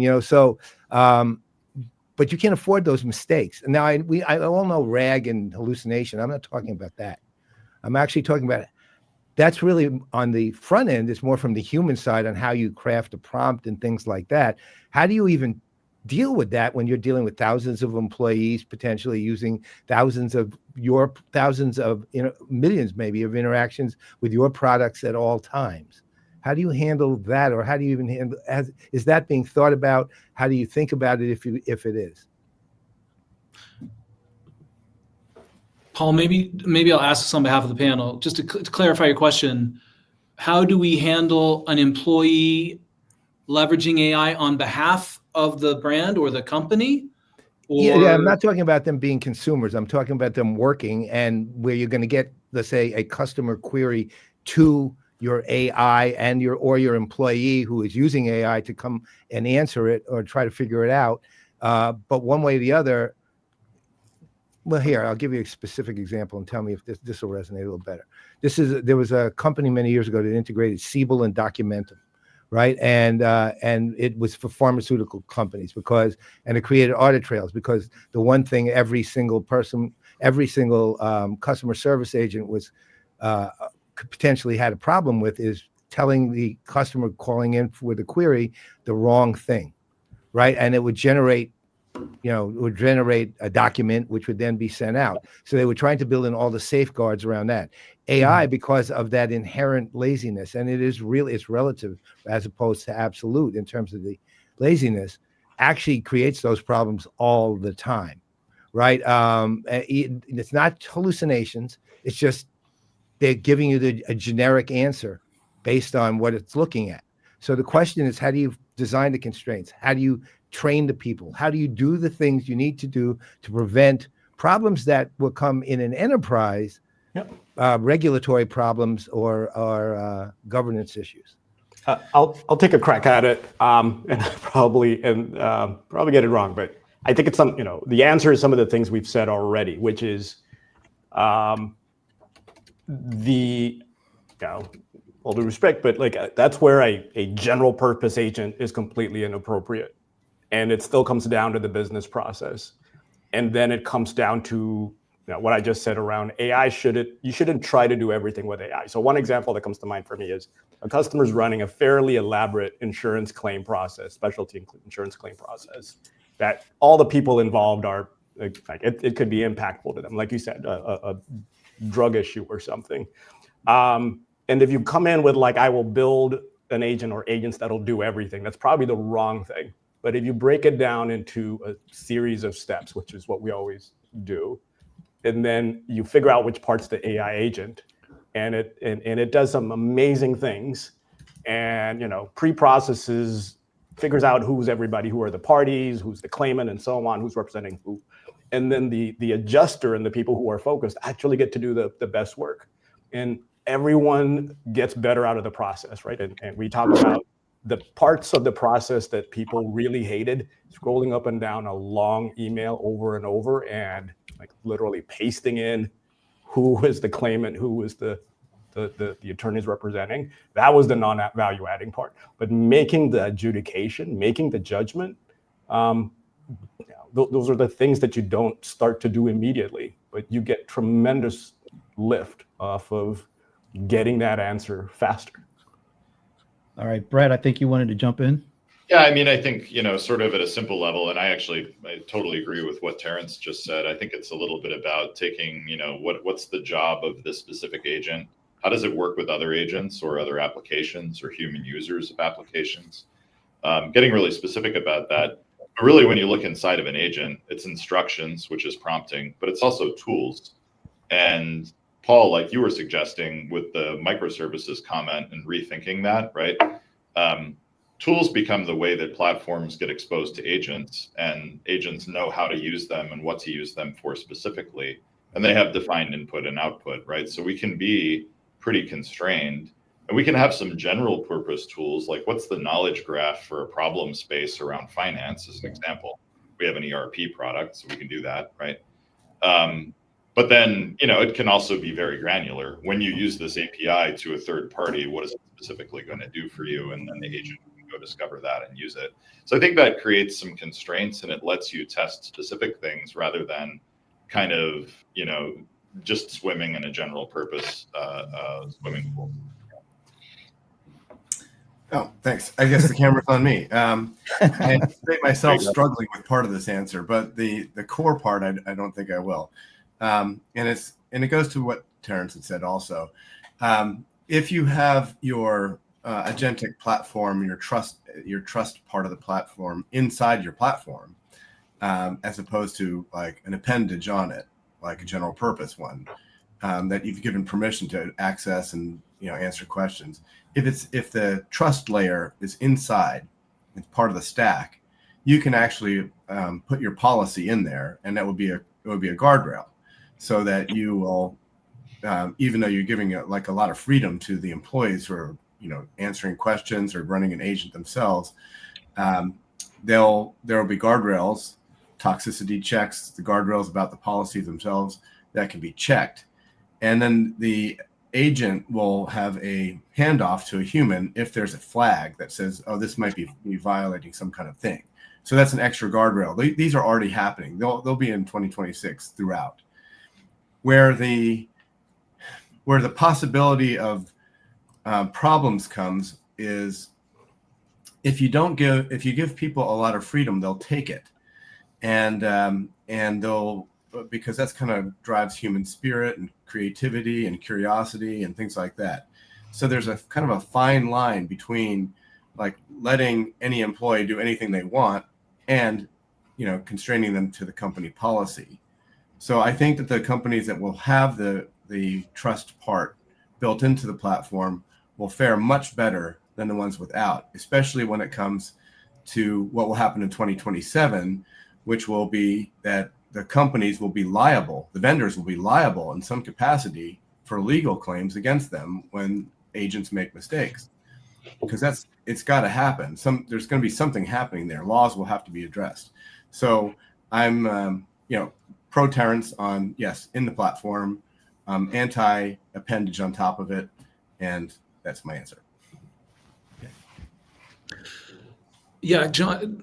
Great point, John. And I'm also recalling an earlier point you made about the role of agents affecting scale. I think an appropriate analog, something that we've been looking at Adobe, is we recently, in the context of scale, more sort of in the Gen AI versus the agentic space, we introduced a product called Gen Studio for performance marketers. Like, how do you dramatically increase the people that are actually able to produce content that is publishable, that is on brand? So the risk is still there that you're giving people kind of the keys to the kingdom, maybe that haven't historically had them, either to respond with information or to present something that is in fact representing your brand. And so in that product, in the context of inserting trust into a meaningful layer of that process, it is a series of safeguards where you're saying we'll allow this new generation of content creators or responders to respond or to kind of activate in this particular space. You can generate content with these templates, do this here. But not only that, there's also then an agentic ability where you're actually doing a brand check on anything before it goes public. So I think we'll be asking agents to not only be sort of the enablers, but then also kind of the overseers. And then completely agree with Terrence that in some cases, we're just not ready to take the human out of the loop in the context of protection and safeguarding. But there are some pretty powerful methods that are already in market where we're inserting the trust and the mechanism to ensure that things are compliant and safe for the brand, or in some cases for the consumer before they go public. Okay. All right. We had like a kind of an interesting conversation breakout in the comments here. I want to make sure I pull up the right. All right. So it started with Anand, who was on right before you guys, talk about food for thought. Should customers pay more for AI or AI-enabled capabilities if it's truly built to be more effective? And then a panelist for tomorrow that'll be coming out, Maxim from Sugar CRM, says no, Anand, because we don't have a product without AI. There is nothing to sell without. And then we even got a little more around this. Or will this become the table stakes and expected in the future now? Given if you do not have these offerings, you will be likely left behind. One of the creators versus the winners. Whoever wants to kind of address that, feel free to go for it. It's interesting kind of conversation that broke out. Yeah, the Oracle perspective has been from pretty early on within our Fusion applications area. Fusion AI is embedded, right? So customers just get it as part of their licenses. There are some premium tiers, right? If you do some special things and some custom things, you go into that. But the AI we ship is embedded in the product, right? And we're doing that because we want everyone to unlock the value. So kind of similar to Maxim's comment. I mean, AI is the product that's built in, not bolted on. And because everything we're doing is now AI centric, we figure, current customers have to come along for the ride. So let's do that. And anyone shopping for software today is looking for that future proofing of what am I going to buy, right? They want it to have AI in the box. So that's the approach we've taken. Obviously, there are a lot of different approaches from a lot of us. Anthony, you say you want to jump in? Yeah, I mean, great question, and great input from the audience. I think the fact of the matter is, the world of per seat licenses is running out very quickly, because if the whole view of this is that either we're going to save people 20% of their workload on a daily basis, which means a company can grow 5x over, can grow double its size over 5 years very easily without increasing its workforce. Where's the increase in license revenue going to come from for the development companies that are investing all their R&D? So I think we're going to see a lot more of licensing based on outcomes. And if you've got an AI agent that can replace 500 seats because it can be that productive, then there's got to be some way of recouping that and just bundling it for free in the software, which if we go back to the invisible UI, doesn't exist that much except to run the governance and the process execution success. Then we're going to have to rethink pricing and modeling very deeply, and I think that's something that's going to hit many companies end of 26, 27. I have a question, if Paul, unless you want to go before. No, I'm good. All right. I mean, how can we not address the bubble everybody is talking about? Are we in it? Are we approaching it? What will be the impact of it? I would love for anybody who wants to take this question. How do you view the current situation where we are with AI? And if you do think there's some kind of bubble, how do you as vendors look to address it in 2026? Somebody asked me this yesterday, and I said, well, the bubble, there is a bubble. I mean, there's got to be some kind of bubble. it's kind of centered on NVIDIA and the amount of GPUs it's selling, and the support, the access to the GPUs and the workloads on the GPUs, and then NVIDIA invests in the companies that are using that are investing in NVIDIA. So like there's a central part of the hardware infrastructure, the hyperscaler kind of level, and the software companies are going to be, there's collateral around there, of course. But as far as it being a bubble, I think this is so rapid. Like if you looked at the Gartner hype cycles, I think this is such a compressed hype cycle. It's like a year was what 10 years ago hype cycle would have been. And if there is a bubble that's going to pop, it's going to reinflate very fast. It's going to have a much more mature outlook very quickly. But so it may not even appear to be a bubble. It may be just like a go up, go down type thing if you're looking at the stock market. But I'm not an investor at all. I'm just thinking of like there's going to be a lot more use of agents, and there's going to be a lot more money flowing to vendors and from customers and vice versa. Like it's going to continue to go because there's going to be so much scale that comes up. And I don't know if I can answer the bubble question directly, but I think that it's going to be short-lived if there is one. All right, let me go to Marco. I think you wanted to jump in on this one. Yeah, well, John took the words out of my mouth. I mean, all of us on this call have been doing this for a while, and we've seen bubbles before. This is not the first bubble, and it won't be the last. But out of these bubbles come something enduring, an enduring technology. I mean, many of us were around for the .com boom. Remember that? And what came out of that? Salesforce. Well, originally Salesforce.com. John, you remember it. I was with you at the time, back in the day. And that is an enduring, obviously Salesforce is an enduring technology that came out of the .com bubble, kind of created the subsequent cloud bubble, frankly. So there may be a bubble in terms of valuations and things like that. There's some crazy private market valuations going on, but I completely agree with John on this one. I mean, this technology will endure. This will be a permanent part of our lives and our businesses, and it will indeed continue to improve very rapidly. Yeah. All right. And Terrence. Yeah. I think these two, like this question and the previous one, are related, right? Which is pricing should never be because this feature, right? And I'll build on Marco and John, which was, I remember that, software will die, and everyone had a big debate about it, a couple of decades ago, and it turned out software as a service, and there was tremendous benefits. And just remembering to prove value. That's why I said earlier at the beginning of this call, it's about the ROI. But with any disruption that John just pointed out, there is recalibration, and not everyone is sure. And sure, there's a over or under expectation. But ultimately, if you keep your focus on demonstrating value and asking the customer if we've demonstrated, is there a fair exchange of value?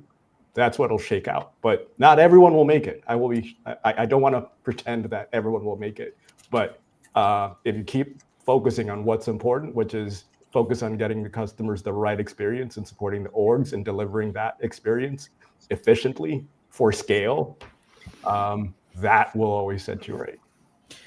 Well, you know what's really interesting is our previous panel kind of said the same thing about there are going to be huge winners and a lot of people who won't make it because there's a lot of money going in. There's a lot of interest in it, but only a few are really going to hit it big.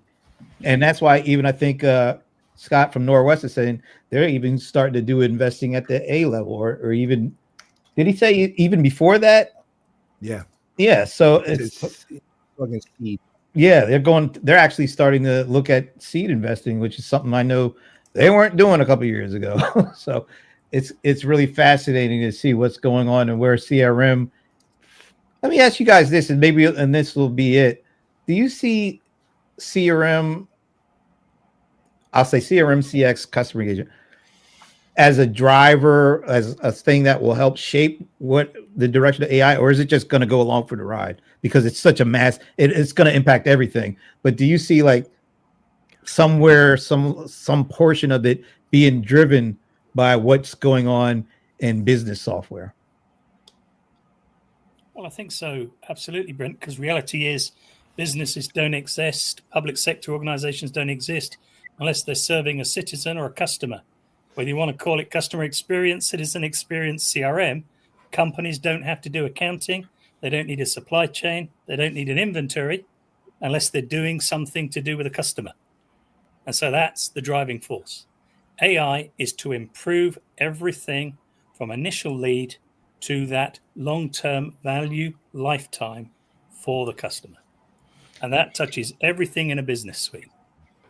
Okay. Marco, you wanted to jump in here. Yeah, I think Brett Weigel said it earlier, and he said it well. A lot of what is going to happen in the near future in AI is going to be driven by the customer service side of CRM, especially as we start to automate these contact centers and as the voice and omni models start to become more mature and cheaper. And so, no, I mean, I don't think CRM is just going for the ride. I think it will indeed be driving more and more of this AI usage and its maturity. Okay, Adam wants to jump in. You're on mute, Adam. Oh, yeah, you're on mute, by the way. It would be helpful. Thank you. Appreciate the question. I have some college-age kids, and it's always interesting for me to kind of take the temperature based on the way that they're using technology. And I basically have my kids telling me now they don't Google anything, right? They're using GPTs almost exclusively. I think the businesses that we represent and that our customers will have to respect the modalities through which their customers and consumers want to interface with them. So on that front, I think absolutely the customer experience, our ability to understand and manage customer relationships will drive a new transformation and an evolution here. And I really appreciate Terrence's perspective through this whole session about like what's old is new again. And I think when we look at what we're fundamentally trying to accomplish as a business, when we're trying to present our products and services in an effective way to our customers that hits their care factor in a way that makes them want to invest, I think that those are going to be some of the, if not currently, those will become core use cases driving this transformation. I can't believe we're already at the top of the hour. This was a nonstop information-packed conversation, and it was a conversation. I really appreciate you guys for feeling comfortable enough to just talk about this stuff, and we get a chance to kind of be along for the ride. Paul, anything you want to say before we let them go? Yeah, well, thanks. Obviously, I mean, you guys are awesome. And I know most of you for a very long time, and always appreciate you, my friends, besides being colleague. So the one thing that's fascinating, though, I will say that came out in both of the conversations today is the fundamentals is still the fundamentals, right? No matter what, no matter how much we talk about AI, no matter how much we talk about anything else, the fundamentals remain the fundamentals, no matter what. And from personally, I mean, I'm retired, so what do I care? But but it's good to hear. Let's say it is good to hear. Yeah, we're a little over, so we're not going to keep you. But thanks so much for doing this. You make this a tradition unlike any other. Quite honestly, I really like this. Absolutely fabulous. Thanks to Terrence, Adam, Brett, Marco, Anthony. By the way, Marco and Anthony are both over in the UK, right? I know Anthony, you are. Marco, you're in London, right? I'm in our London office at this very moment, just visiting with some customers here in London and elsewhere in Europe. Well, thank you guys, both of you guys, for staying up that working with us. John, 4 in a row, man. Can we do 5 maybe next year? You ready? Okay. I'm not leaving this channel. I'll be right here. Not even going to leave the chair. He doesn't want to keep him in the green room for a year. All right, guys. Thanks again. Have a happy holiday. And I think you all will probably be receiving an email, kind of a save the date kind of thing. You'll be all seeing it soon. Yeah. Save the date, March 11th and 12th, ladies and gentlemen. Well, gentlemen in this case, but March 11th and 12th, IRL 2026, Atlanta, Tech Village, Buckhead. All right, guys. Thanks again. Really great having you. Thanks, Paul. Bye, guys. All right. Let me clear the stage. This is quite the stage, man. We had so many know. people. It's kind of hard. StreamYard isn't really. Oh, I cut them off. I've been putting that button, like trying to get everybody I out. want to fix the interface for us too. Oh, I got the wrong with double verticals. There we go. All right. Woo, we made it. That was awesome. Let's bring our, what do we call them? Crack crew? Crack analyst team. No, we don't want to say crack analysts. That doesn't sound too good. No, okay. How about Ace? The Aces. We'll bring the Aces on. We really have the Aces because look who is joining us right now. There he is. Got done with his analyst call. All right. Yeah, I heard you guys wanted me, so I cleared my schedule. He's probably going to say now. Patrick in the end's going to announce we were supposed to show up at Westminster's talk show. Oh wow, coming up soon. I don't know how you guys follow that, but here's Mike and Shashi. Hey everybody, that guy. Hey Patrick. Now that you called us crackpots, Brent, I'm not sure what we're going to. Well, better to be crackpots than crackheads. So Potheads or crackheads. Maybe, I'm not sure. Well, the pothead's a kind of whale. All right, the white whale. Right. First of all, look at this comment. Incredible panel. Thank you so much to Paul and Brent. Top tier. All right, this has been. Thank top you, tier. Jordan. Thanks for being here, Jordan. Stick around for these three lovely people. And Christine has just been waiting around for Patrick, apparently. So, all right. So you guys sat in, heard everything that was going on with that panel. Let's get some initial thoughts. Whoever wants to go first. I can go. I have something that's really burning up in my head a little bit. Okay. I think Anthony said this, like whenever technology changes, what many enterprises try to do is take their old processes and try to fit it into the new technology. It was a very profound thought. Just wanted to get it out of the way. Is your head not burning anymore since you got that out? Right. Make sure you're good. His hair can grow back. What does Patrick have to say? Did Patrick catch any of that? Oh, with 10 woofs. 10 woofs. Yeah. Ooh, in a face lick. And lips and a lick. Patrick was talking about what Terrence had to say about, it gets back to the basics of how people are actually going to use this stuff and how they're going to get value. And, the more treats he gets from an AI, the happier he is. So that really resonated with him. I mean, seriously, I think whether you take great comments from everybody, but getting back to sort of what's old is new again, you've got to be able to deliver value and you've got to be able to prove that value, whether it's to an end user from a productivity perspective or really transformationally from a business operations perspective. And I think what a lot of folks have struggled with is getting from the some basic AI gets me a little bit more productive to I'm really being able to move to these broader kind of business changes. And that's what everybody's going for. But we heard a lot of good points about data and process, both in the comments and from the panel, that I think are really important as we think about how do we really not just get some value from AI, but really deliver on the kind of value that the market's promising today. Go ahead, Mike.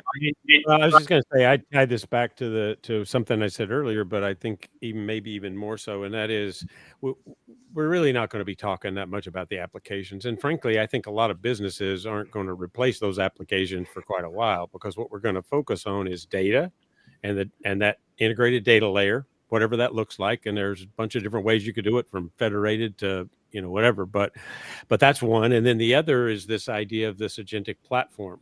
Governance, orchestration, ethics, all those things we've got to build in. And that is where the progress is going to come from. And actually, one of the things, did a post or a report not long ago, trends for this next year, of course, because we always do, right? But one of the things that came up, and I'm really hot on this right now, is this idea of customer memory systems. One of the things that's always broken down with us in the past, partially because of the application silos, is handoffs and consistency from a customer perspective were just painful. I mean, really, let's admit it. They still are. They've never gotten that much better. So this idea of continuous memory, customer memory throughout all the process, all the workflow that you're doing. I think that's absolutely critical, and that's one of the biggest investments and one of the biggest advances that we're starting to see come together. Fix the data, have that orchestration and governance layer, and then on top of that, this idea of memory that's persistent throughout all the interactions. So think of it that way, not applications. One thing that struck me a little bit is how you had a really wonderful panel, a lot of great insights, but all of them were very similar in thought. That's either a good thing or a dangerous thing. I mean, the reason I say that is like, if everybody's doing the same thing, then who's leading, right? That's one. I like what you said, Rebecca, about, Terence saying like, hey, we'll just use AI to solve our customers' problems that exist today. I mean, that was a great statement from most of them. One thing that I can predict is spreadsheets are going to go away. I don't know who in the world says that I love spreadsheets. Right. No one I want to know. That's true. But these are all use cases where people are struggling already and AI can do better. I don't remember if it was this panel or the previous one where, or I think, Paul, you said this. Agentic AI has to get it as accurate as possible. I mean, we don't want, especially in healthcare and things like that. And by the way, somebody posted about needing AI for care for all of us. So we can't say like, hey, the doctor, he gets it 75% right all the time. Yeah, that's not good. I mean, that's the part that actually. Oh, no. I got to post this comment. Come on, man. Come on. Does that surprise you at all, though? Come on. I got to take everything back I said about the guy, if that's the case. Christine, you're dreaming of spreadsheets? Really? Going away. Oh, okay. That's a Ray Bradbury novel. Anand threw me off so badly, I misread that. Okay. All right. Now, she's a Prince fan, so I should have known better. Yeah. So here's the thing, though. So on the one hand, to your point, Shashi, I was encouraged by the fact in one regard that they all thought the same, which was the blocking and tackling part. It's still the fundamentals. It's still the fundamentals. I was glad to hear every single one of them support that. I mean, because if they didn't say that and they're just getting caught up in AI hype, then I would be concerned, given that they're all leaders at their companies. Secondly, the thing I was saying about accuracy, I mean, I really want to get you guys' take on that, because it really it didn't disturb me because, look, I've been dealing with Claude for months now, and I like Claude's my favorite of all of them. Me too. But I kept noticing how lazy Claude was, right? And it's lazy. I mean, that's the way I define it. I'm giving it a human attribute, but ultimately it's basically fuzzy logical is what it is. It's basically saying, well, approximately, here's other things just like this that you might want to look for because this is the way most of the time I see it, right? In a manner of speaking. And that's not sufficient. It's not even sufficient working with me, much less sufficient in a business environment that's defined by regulation and governance, right? So I'm curious as to, I happen to think, because keep in mind though, on the one hand, the back end is where I'm calling it the back end is where the agentic part's going. I'm not dealing with agentic AI. I'm dealing with Gen AI, conversational AI. That's what I'm dealing with. I'm dealing with the front end. I'm dealing with the agent that I'm having a conversation with to go and tell the other agents to go do what they do. He's basically my intermediary, and my conversational interaction. So him getting it wrong, though, means that he effectively goes to the other agent and said, go look for something like this, right? And that doesn't work. Now, on the other hand, you have agents themselves from the back end that are self-learning too. So he's also potentially providing them with really bad learning experience there. Yeah. So I'm kind of wondering how you think that gets dealt with. See, I mean, I think the problem with that is, and I hear this all the time. If you just look at Claude or ChatGPT or whatever, you've you're not looking at an enterprise system. You're looking at a No. consumer system, right? So if you think of an enterprise system and go back to what I said, orchestration, and that's a big part of fixing the data, orchestration, and actually, you know, we hear terms like RAG and graph RAG, and there's a whole bunch of different ways you can give context, but that's the rest of it. And that's the part that's missing when you're out in Claude. Although I will tell you, now that Claude has memory, I'm seeing this improve dramatically over time, because more and more Claude remembers the things that I've told it before, and it learns from those and gives me the things that it knows I want. So, but I think in an enterprise system, you've got this whole platform piece that's different, and it's providing the right sort of enterprise context. That's one. The other thing is, and you'll see this when you talk to anybody who talks about implementing agentic systems, you've got to have some way to assess performance on continuous basis, not one-time basis. And as soon as you see a performance issue, you pull that back, and you may either you change the autonomy level, how much humans are involved, or maybe you have to reboot that agent. I mean, whatever it may be, but we've got to have this transparency into how did that agent get to the point where it made that mistake. And then we have to define how it fails, and we have to define what we do when it does fail. And I think that's the difference in just saying ChatGPT gave me hallucinated a bad answer. Yep, it did.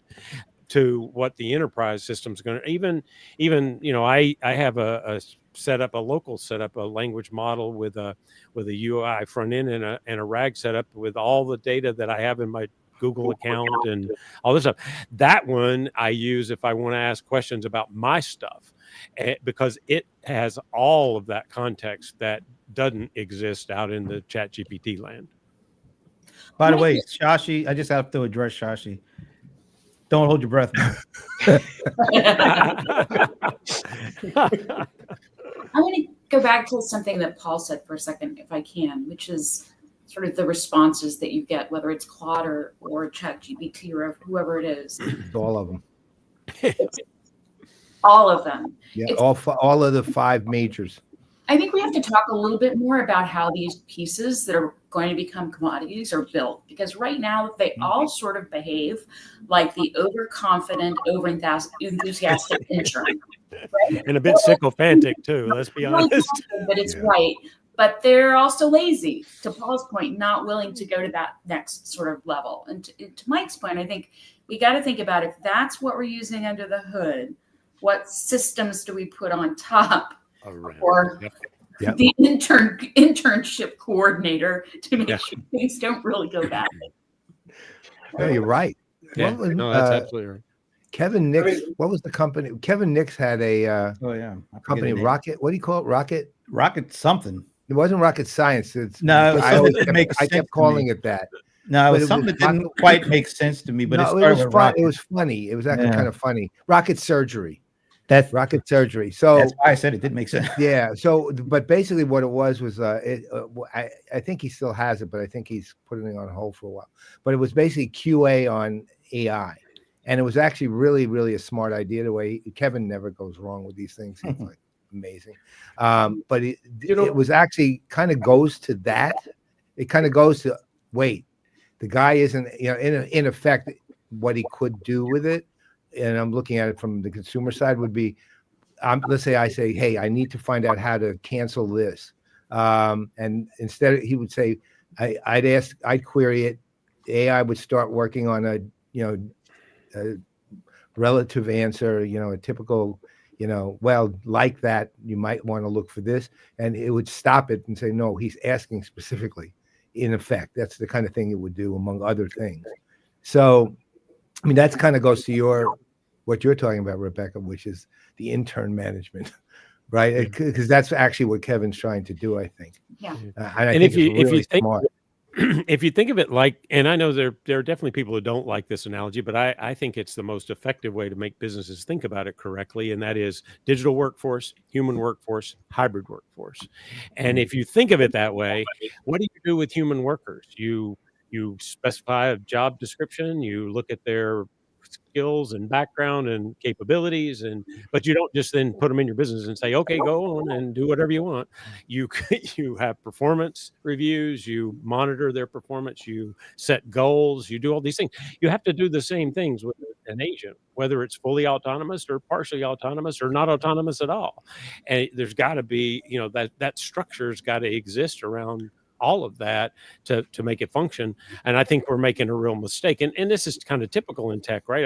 Oh, this is a great new thing. Let's just turn it on.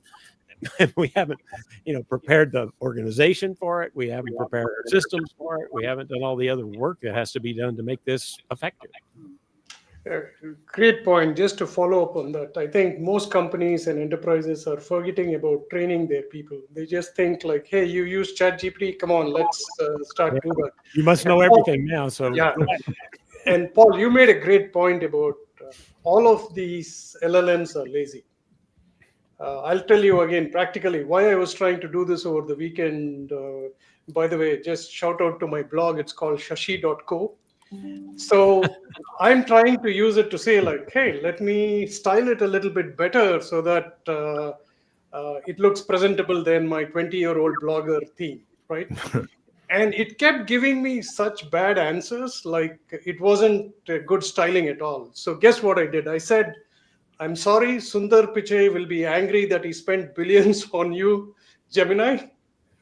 You need to do better. And immediately came an answer with such a great style. I mean, it still needs work, but that's what I would have said if I was angry, right? No, I get it. I absolutely get it. Look, honestly, I'm going to tell you another story too, because it's just funny. So I've been working with Claude, and I'm doing all this big home automation project here, and I have a very complex home automation that involves like 800 entities, right? So I was building dashboards, and he uses a markup language called YAML. So I asked Claude to help me build the dashboards, and we're going for days on this thing. I mean, days, actual days of working with Claude, trying to get it right. And I got so frustrated at one point after about 4 days, I said to Claude, I spent $200 a year on you, but you know what I'm going to do? If you don't get it right on the next round, on this next iteration, I'm going to a different service. And it got it perfectly right. Mm-hmm. It literally got it right. You provided motivation. See, that's just like a human employee. Well, it's kind of weird. It was kind of weird. But the thing I have learned to do on this is, and it's fairly simple, is when it gives me a generic answer, I repeatedly tell it. And to your point, Mike, it does have memory because it remembers those 800 entities. And even if I ask them for a premium ice cream, it would remember it. But the thing I learned to do was say, no, I didn't ask you to be generic about this. I need you to specifically tell me about this. And then to your point, it gets sycophantish and apologizes and then goes and gets me what I need. But you have to tell it to be specific when in fact, even if the query is clear, it's still generic. Did you have to go tell it to go sit in the stand stand in the corner? Sit in the corner. Look at it. I mean, what is going on here? Paul, I noticed this the other day. I often will use ChatGPT to make cover images for my blog posts. And I noticed it started having this glitch a couple of weeks ago. I would ask for it, and then it would ask me 4,000 questions about what I told it. And I'm trying to answer the questions. Okay. After a while, I just got aggravated. I said, "This is ridiculous. Do the image the way you did it before with what I just told you." And guess what it did? It made the image, and it was perfect. I guess the question really becomes, because that is obviously a problem, and it's a problem with literally all of the 5 biggest ones. How do you actually solve that? Because, and again, in the enterprise, and to your point, they're different, but at the same time, don't forget, remember all of us were talking about in 2005 and 6 about the consumerization of business, and usually then it was on the style of your phone, but nonetheless, we were still talking about it for a reason. Yeah, but that's still how people live, right? Well, all this stuff is still built by people. Guess what? We're lazy at times. We need a stern talking to at times to do stuff. Well, that's why are we surprised? Right? Yeah, why are we surprised when this stuff has to do it too? Because we're the one making this stuff. Yeah, well, I mean that's just a function, but I do think that idea of the complete orchestration layer, complete orchestration platform, governance, all these things, that's really important because that gives you the enterprise grade that you don't have if you're just trying to use one of the current popular consumer grade models. But here's the thing, is it going to be like a non-agent building company that becomes that orchestration? Because all these big companies want to be the ones that control the overall, right? Not just to use theirs, but they want to be able to know when you're using others, or be the ones to say which ones will you use. And it feels like, is there actually going to be a company that comes along that these other companies are going to say, all right, we'll let you be the ringleader, or we'll let you be the layer that controls which agents you use from which vendors? I don't know how that comes about, because most of these companies want too much control over as much of the process that they can get, and don't want to give up anything, that any kind of central power. But what they're already starting to learn is that companies aren't going to throw out everything they have. And so you're going to need multiple agents. You're going to have a way to coordinate multiple agents, and they're going to go across all those different, vendor silos, if you want to think of it that way. And I think that's the reality. I don't think there's going to be one major, platform winner. I think there's going to be a lot of different platforms, and a new standard that takes MCP and fixes the issues with it and creates a new way to connect all those things with supervisory agents. And there'll be companies will choose whichever one is the one they choose. Like there'll be several choices. So would it be somehow built at the hyperscaler level so that it's part of the foundation before it even goes to the application folks? Say, hey, you got to use this, or it's because we're talking about, like, I think we had the same kind of conversation with the API stuff. Like, every company has the APIs for their apps, and every customer there's wants to use both the apps and integration with each other. Yeah, I don't see how this is any different. Well, it's not in some ways, Brent, but the other one is, like, if I have autonomous agents that automatically manage those integrations, so that it sets the right integration for the right tool for the right thing the agent's trying to do. I mean, that idea, even down to agents that manage the data quality, agents that all of these things, you can automate some of those infrastructure things, and it starts to function much differently than what it does today. I want to give I want to see that happen. Rebecca, do you go first? After that, I'll. Huh? Well, I mean, I think everybody's hot and bothered about the orchestration layer, because we recognize that whoever controls that decides how much AI is called and from where, and who has the biggest piece of the pie, which brings us around to the big question is, how does pricing influence all of this, right? If I'm providing the orchestration layer, do I now have a chargeback like I would have between P&Ls in the business? Do I have chargebacks at the orchestration layer to determine which LLM or which agent I'm calling for what kind of task and why? There's a whole pricing piece to this that hasn't been yet up there. I think there's a reason too why a lot of enterprise customers don't want a singular thing to rule the roost. Right. They don't want each vendor having that much control, where the overall thing they want is, I think I've heard it said time or two today, the end-to-end workflow, which crosses over applications and vendors. And they want to be able to control that as much as possible, I think. Yeah. But the agents, if the agents become more and more specialized, they're handling little pieces of that workflow across it. So there'll be handoffs, and those handoffs may be from, all from the same vendor, or they may cross 4 vendors as they go through that process.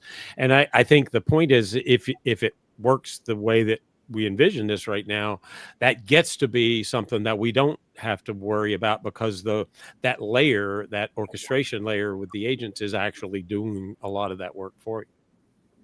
I want to make 2 points. One is Wait a minute, Shashi, you just wanted to make 1 point before. Now it's 2? Now it's 2.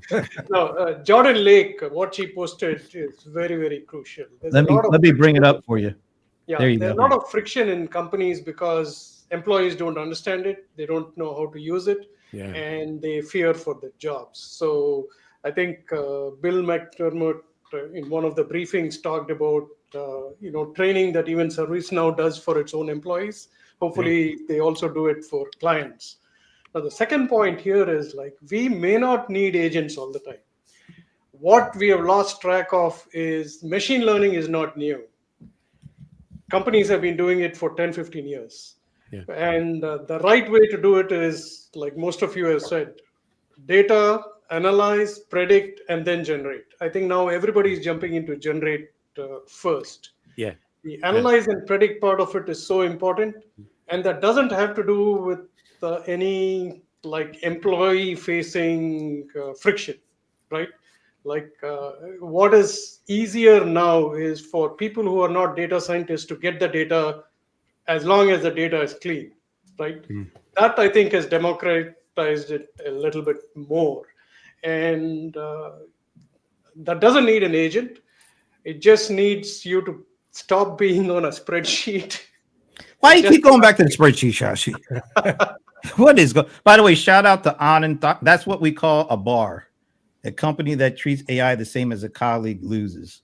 Let's hope that's true. I don't know if it is or not. I just like the sound of it. All right, we getting close. Yeah, we're gonna close shop here. It's been a great day. I mean, yeah, lots of really great conversations right from the beginning really through the investor panel, you guys after the investor panel, the Big Six panel now, in the comments section. I mean, great comments, great thoughts, and that's kind of all we could ask for. Really, is great comments and comments on screen and off, and you guys definitely provided a lot of that. So you nailed it. I'm trying to see any housekeeping I can do. Oh yeah, let me do a few housekeeping. I'm just glad I was able to say it and not mess it up like I usually do. All right. No, I don't want that. Why did that happen? Messed it That's up. what I want. We are so excited that we finally got Steve Miranda to join us on the Playaz. After 20 years, begging and pleading, you know, it is what it is.